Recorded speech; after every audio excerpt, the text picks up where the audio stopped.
ગઈકાલે કમોસમી વરસાદની આગાહીને ધ્યાનમાં રાખી અને અમે પ્રી પ્લાનિંગ પગલાં લીધેલા. એમાં ઓપનમાં ગ્રાઉન્ડમાં ઉતરતી જણસીઓની આવક છેલ્લા 4 દિવસથી સદંતર બંધ હતી.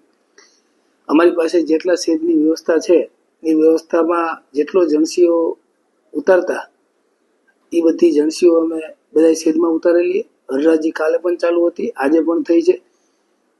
તેમ છતાં મોટા શેડમાં એક મગફળીનો ઢગલો એક જ ખેડૂતનો માલ હતો અને એ ઢગલો પણ આ શેડમાં ઉતાર્યો હતો.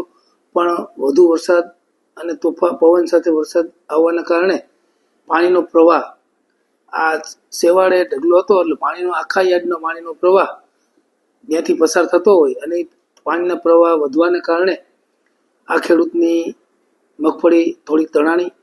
અંદાજે પરફેક્ટ હું તમને નહીં કહી શકું, પણ 30 થી 35 ગુણી જેટલી ગુણી તણાણી છે અને એમને જે નુકસાની થઈ હોય એમનું હું વ્યવસ્થિત અભ્યાસ કરી અને એમને નુકસાની નહીં જાય એવા હું પગલાં લઈશ. જેટલી મારી પાસે જગ્યા છે એ જગ્યામાં વધુમાં વધુ ડૂમની વ્યવસ્થા થાય એવા અમે સત્તાધીશોએ નિર્ણય લીધેલો જ છે. એક ડૂમ હવે અમે ભવિષ્યમાં ટૂંકા ટાઈમમાં જ બનાવવાના છે. એ પણ આ બનાવ્યો તો એવડો 10 થી 12 વીઘા જેવડો વિસ્તારમાં ડૂમમાં બનાવવાના છીએ.